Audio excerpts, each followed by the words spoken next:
Greetings, everyone. My name is Julie Masters, and welcome to another episode of Inside Influence, in which I delve into the minds of some of the world's most fascinating influencers or experts in influence to get to the bottom of what it really takes to own your voice and then amplify it to drive an industry, a conversation, a movement, or a nation.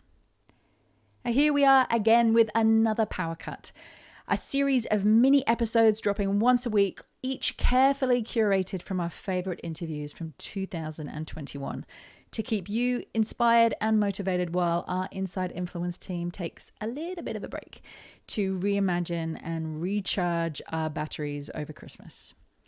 Now, today's flashback was my pick, one of my all-time favorite human beings and conversations from last year, Benjamin Zander.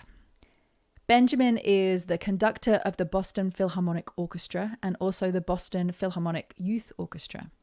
However, it's his unique approach to leadership that has led the best in the world to continually seek him out. And as you'll hear, at 82 years and strong, he has plenty to say. Benjamin co-authored the best-selling book, The Art of Possibility, with his wife, Rosamund, and his TED Talk, The Transformative Power of Classical Music, has inspired over 20 million views. I'll say that again, 20 million views.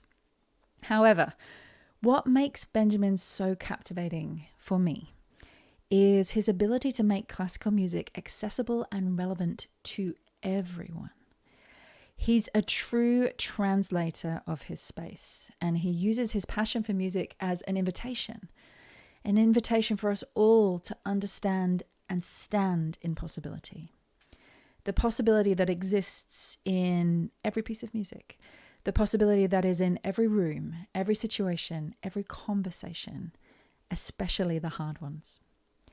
Now, in this part of our conversation, you will hear him talk about the art of enrolment, how you create a call to action for your team or audience that is so visceral, so compelling, that people will literally travel the length of the planet to walk that road with you, regardless of the risks ahead. Plus, how he became a primary translator in his space.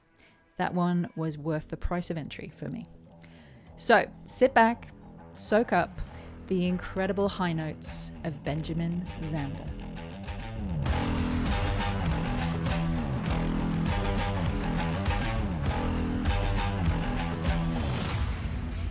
I want to just dive into something that you've spoken about, because I think it's not actually a question I prepared for you, but it's one that's on my mind listening to you talk right now.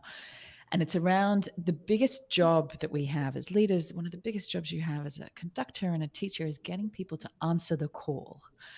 And what you did there with the Shackleton letter, you are sending out a call to people. This is our adventure. Are you ready for it? Are you up to it? There's only a few people who are going to answer this call. What have you learned about getting people to answer the call that you put out? All right. Now, here's the thing. This is beautiful. It's a beautiful question, and it's a very, very serious matter, what you're talking about here. And as usual, I'm going to tell you a story. Please. Do I ever fail you with the story? Okay. All right. Here's the story. I was teaching at a school in Boston called Walnut Hill School. It's a wonderful school for the arts. And I went there every week to give a class. It was called interpretation class, and no, it was called master class. There, it was right, and I would have 60 kids in the room, and we would talk about music and life and all this thing. And one day, and 4 times a year, they would come to the Boston Philharmonic concerts, and they would sit in the balcony all together, this group of 60 people, and that way they heard the music and so on. It was a great idea. We provided tickets for them and so on. And one day we had an extraordinary concert, and it was fantastic. It was a violinist. It was my favorite violinist in the world. He recently died. He's called Ivry Gitlis, and he's very unusual. He's very, very different from the famous violinists that everybody knows. Like Isaac Pullman and Pinker Zuckerman and all the people who everybody knows. This is a very different style, a totally different way of making music, and very exciting. And I've been trying to get him to Boston. He's never been in Boston. He was 78. It was the end of his career, and he and the word got out, and people flew in from New York. A couple came from Oklahoma to hear him because they'd heard the word, right? And in fact, the people from Oklahoma couldn't get into the concert because it was sold out, and so we had to put two extra chairs in the auditorium so they could sit and listen. So I came out to conduct the first piece on the program, and I turned around to bow to the audience, and I noticed in the balcony there were 30 empty seats. And of course, I knew immediately these were my kids because they were all together. It had to be the group from the school. And I was pissed off. I was really angry. And the next day, I was driving to the school to give my class, and I was still in an irritated, angry state. And I called Ros, and we were on the phone from the car. And I told her, these stupid kids, these idiots, these irresponsible, they didn't come to the concert. I had found out, meanwhile, that they'd gone to the mall shopping. And I was just livid. And she said, she listened to me for a while, and then she said, remember to apologize. I said, well, what do you mean apologize? Why should I apologize? What have I got to apologize? I mean, they knew they had to come. They were taking tickets from other people. They were keeping people away. And she said again, remember to apologize. And then she put down the receiver. So I was driving along thinking, what on earth did she mean? And then I thought about it. And then it suddenly came to me. And I went into the class and I said, kids, I'm so sorry. I didn't tell you about this violinist. I didn't tell you that the sound of his instrument, just to hear the sound coming out of his instrument, would transform your relationship to music for the rest of your life. I didn't tell you that. So I let us all down. I'm so, so sorry. So the outcome of that is if people don't do what you want them to do, you can always apologize. Because you didn't enroll them.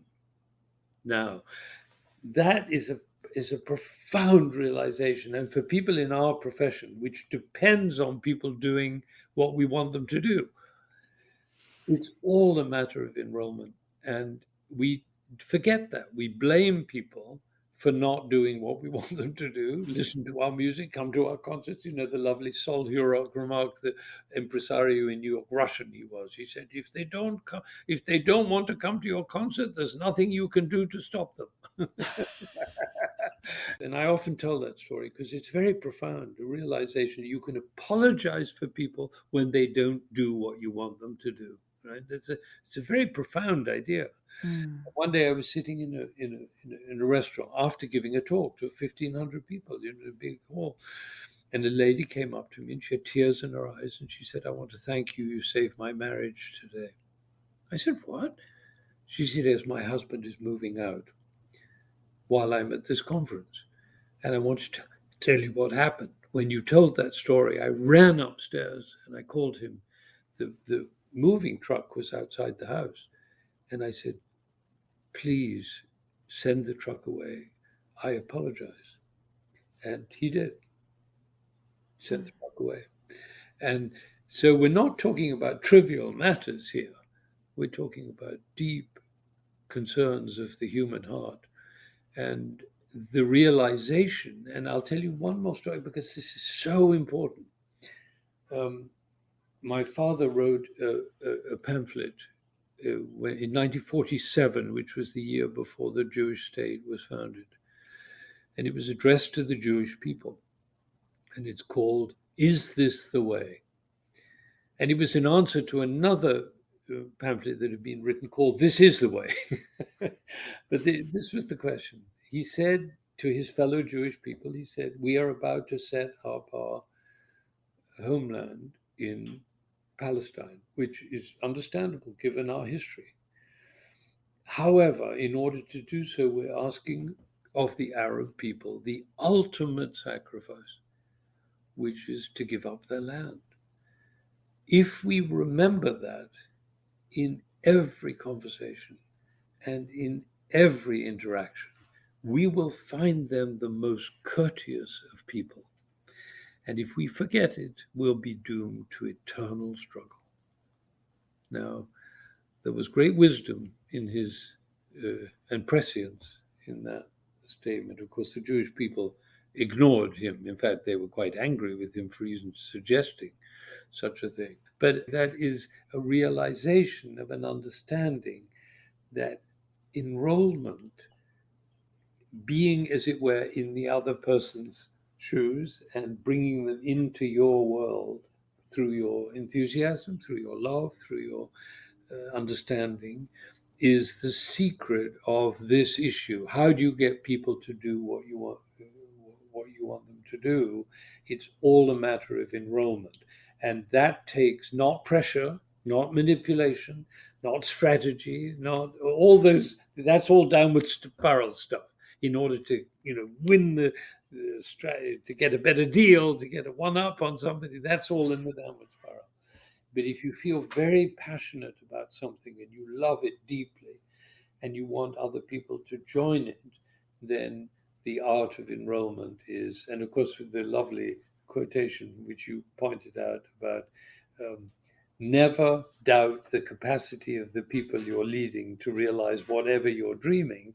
Imagine if Martin Luther King had said, I have a dream. Of course, I'm not sure they'll be up to it. That immediately takes away the effect of it. So these are difficult ideas in a way, although it's also quite simple.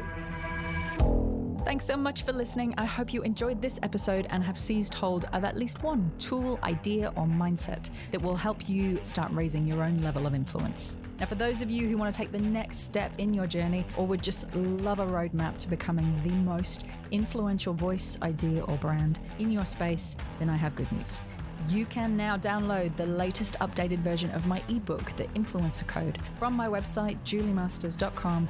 Also, there's a link in the show notes. Just pop in your email address, and I promise I will not spam you, but it is jam-packed full of ideas, tools, and case studies that I have come across in my now 20 plus years of doing this work, not to mention the 7 areas and 7 core questions that I have found to be hands down the most valuable when it comes to immediately lifting your ability to make an impact. Download it, keep it, share it, juice it for all it is worth. I hope it makes a massive difference in both your career and your business. Thank you always to my co-founder and the main brain behind this podcast, Lauren Kelly. You kick my butt in all the right ways. Thank you for making it happen.